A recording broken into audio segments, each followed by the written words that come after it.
Well, hello, I'm 𝗍𝗶𝗱. Welcome back.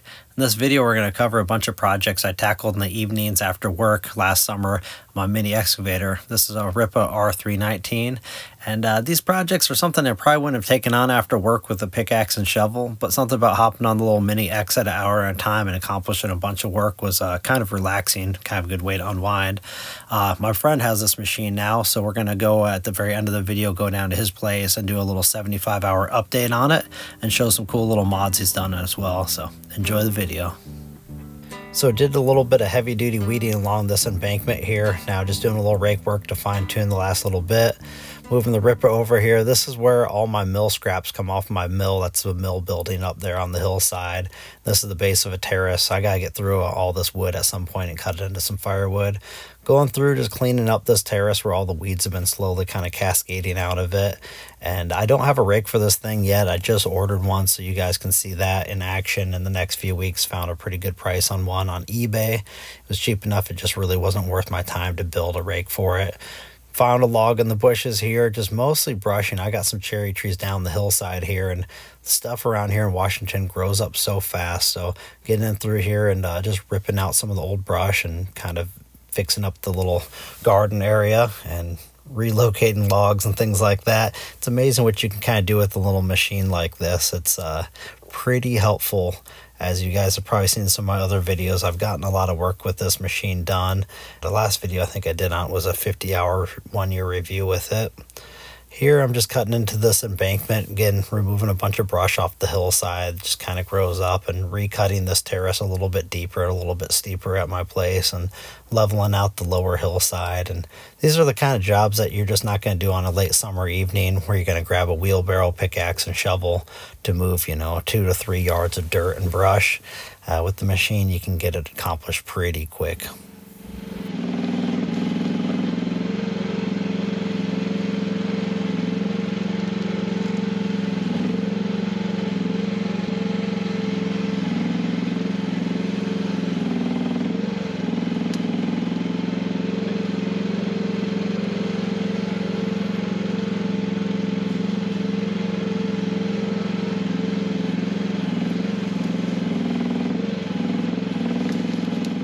Like I mentioned earlier, this is probably not a job you're going to tackle with a wheelbarrow and pickaxe after you get home from work after a 10-hour day. But with one of these machines, it's kind of a good way to unwind. I've found it to be kind of relaxing. You can just kind of tune out and just kind of work on some projects like this in the evening, kind of relax and unwind. And I don't know, maybe it's not for everybody, but it feels good making your property a little bit better or improving some things and it's kind of taking a break.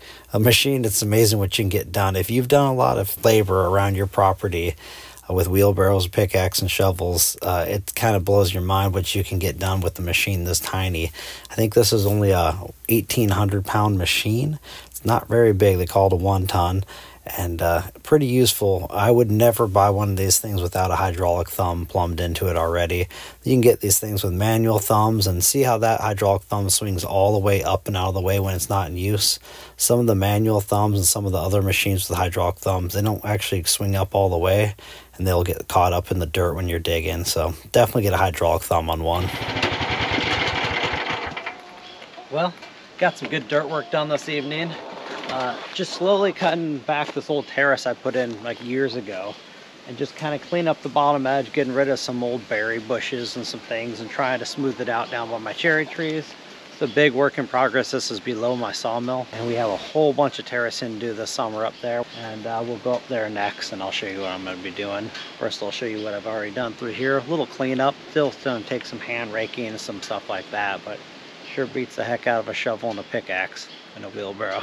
So this is a little road going up towards my sawmill over there. That's part of my sawmill building. Stuff has just been getting so overgrown. I had a rock wall all in here with a currant bush and some other bushes above it, but it's just been overgrown. So I'm gonna probably continue to clean this up a little more. I encountered a pretty big rock in here. I'd like to bring this down another 4 or 5 inches, grade it over to here, but for now that's good enough.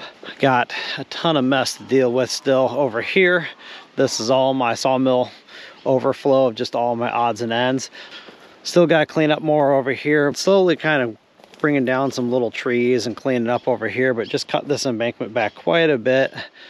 graded it down, slowly trying to level this out. At some point I'm gonna make a trail down here and grade it out, remove some ferns, put in a bunch of mulch. I got 2 cherry trees up here that are kind of getting overgrown. You can see their birds haven't got anything yet. You can see all the cherries up there, so I'm gonna try to get those. And the plan is, up there is an upper plateau about 7 feet up.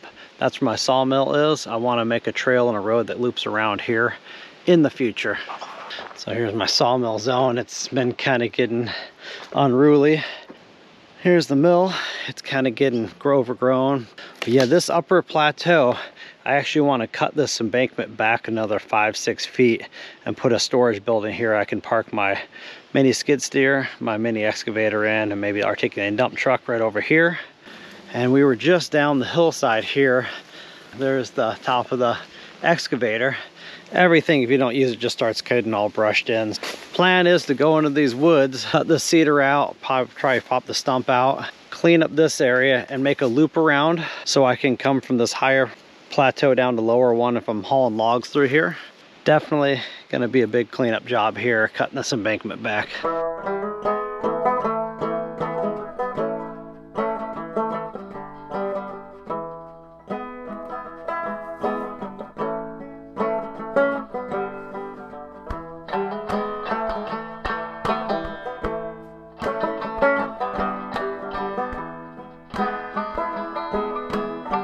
For being an 1,800-pound machine, I'm still kind of blown away how much this thing will lift. You guys saw it lifting those cedar logs by the mill. Believe me, it's a lot of work to move even those smaller logs like that by hand with a PV. I did it all once I first built my homemade bandsaw mill years ago. I didn't have any equipment, so moving logs were extremely difficult to move them onto the mill and just move them around the property. So it's pretty amazing what this machine can do. I just finished a grapple recently and posted a video on that. Unfortunately, the majority of my subscribers never watched that video. It may be one of the last fabrication videos I post with so few views, not much turnout. But that grapple on that skid steer is, I think, going to be useful for around the mill. But I still feel like, hands down, this mini excavator probably is the better unit for around the mill. Mini skid steer is good. I think the grapple is going to be good for getting rid of a lot of the cut off ends from the mill, things like that. But this thing is just so versatile. Here I'm just kind of cutting away this embankment, getting a bunch of dirt loosened up. This is, again, another evening after work.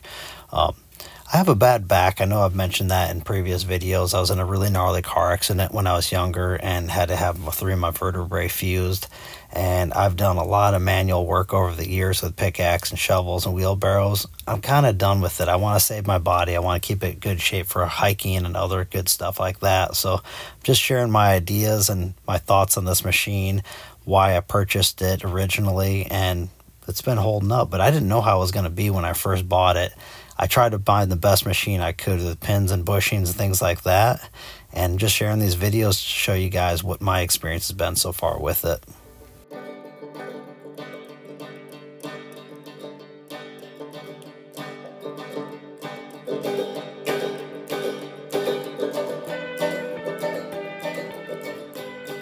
Well, gotta get to bed, go to work early in the morning, but spent about 40 minutes up here cleaning some stuff up. A little bit in the evening, it's better than nothing at all. Little mini X is doing good. This is really hard pan. This is like shale rock, this kind of stuff here. There's a ton of it in this embankment. It's getting through it, but just kind of small bites. I might put the Ripper tooth, now that I have it, on here and cut this embankment back. We might try that tomorrow night because I haven't tried in this hard shale yet, and I think it's going to be great to kind of bust up the bank. Hopefully we'll rip this little maple tree off the embankment as well and get rid of that. And one thing I wouldn't mind doing is building a rock screen sometime soon. It'd be kind of nice to screen off some of this rock and some of the bigger gravel chunks to kind of grade in some of these areas.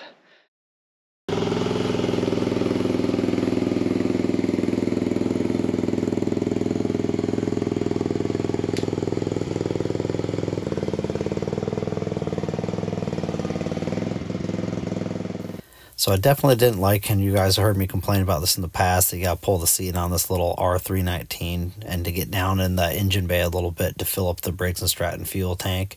I think they remedied all that on the new R10. The R10 actually has a whole bunch of features. I kind of covered some of that stuff by looking over one of the sites to see all the improvements. And I think the R10 is definitely a big step up from this machine. It's crazy. This machine came out a year ago, and the R10 just came out. How many options they add for $1,500 more than I paid for this machine. Here I'm just brushing through, going through this site. This is where I'm going to make that little access road for when I'm hauling logs up into my mill. I can use this as a pull around. I'm going to cut down to that lower terrace area by the cherry trees we were working at earlier in the video. So just kind of cutting in here, trying to get the cedar tree removed. It was kind of growing at a weird angle, and it needed to come out. So slowly start going around this thing and just kind of digging it out by the roots.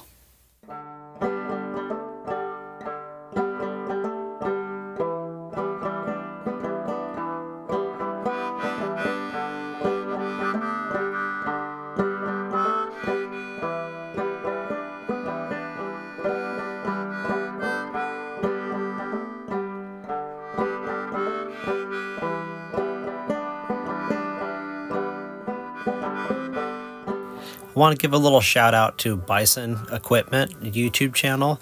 I referenced one of his videos earlier when I was talking about the weight of this machine, and he did a video where he broke down the weight of these machines, but he's also done some tour factories in China where he's gone to different excavator companies and checked out their factories, and a lot of good videos on his channel, so I highly recommend it. I'll put a link below in the description.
Again, I can't stress how important it is to get one of these machines with it plumbed for a hydraulic thumb.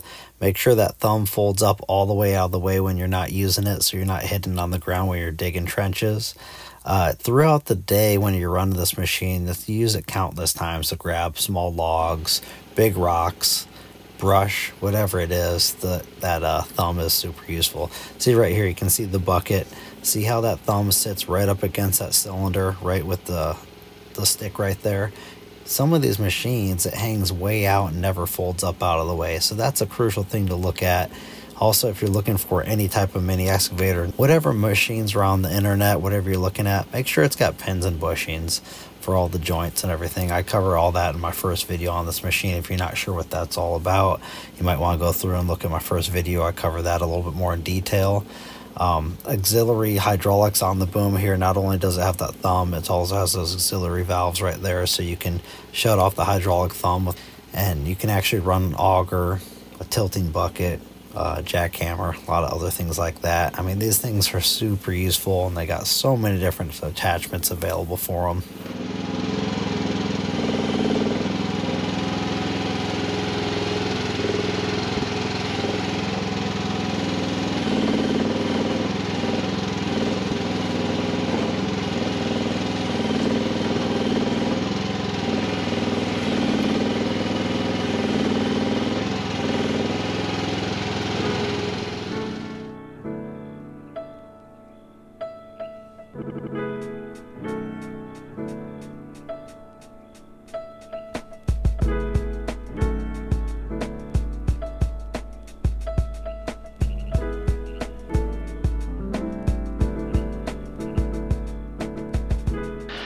Well, got a nice soft pile of dirt loosened up off this embankment. This stuff has just been, as you can see, chunky, shaly rock.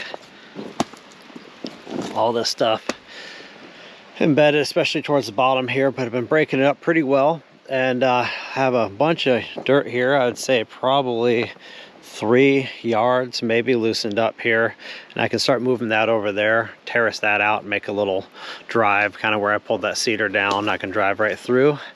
Really was hoping on having my mini skid steer here, because I think the hydraulic drive on it for forward and reversing, moving around here would be a lot easier than my old tractor with the manual transmission and slowly shifting back and forth. But you know what, it's better than wheelbarrow.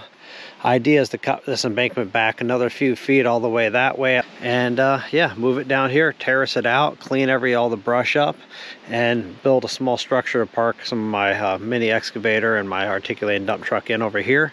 And right behind the structure, I mean along the walls, I'd really like to have lumber storage. So that's the plan. That's where I'm moving all this dirt. Now for a Rippa R319 update. My friend's put on some hours on it. I think now it's got 75 hours total. It's been mainly using it for processing lots and lots of firewood. It's been a pretty good machine. He's had no problems with it. As you see, he's got a large stack of wood here. He's going to be slowly cutting through all this and using the Rippa to process all that. He did a modification I wanted to do and never got around to it, was weld a hook on the back of the bucket. And another thing I was concerned about was this part up here where it pivots, wearing out. He put some bushings in there, strengthen that up, but the thumb and bucket are still holding up really well. Another modification he did was he got rid of the handle for running the thumb and put a foot lever on there, keeping the machine well greased, which is good to see. He's a retired equipment mechanic, and he's been really happy with this machine. He's got some bigger backhoes, but this is the right machine for the right job. There's that bucket where I weld on the extra sides, and no flaring on that at all. It's sturdy, and all the wood processing I did and what he's been doing, the thumb's been holding up great. So pretty good machine. Well, I hope you enjoyed the video. If you liked it, give it a thumbs up. Leave a nice comment down below. See you next time. Bye.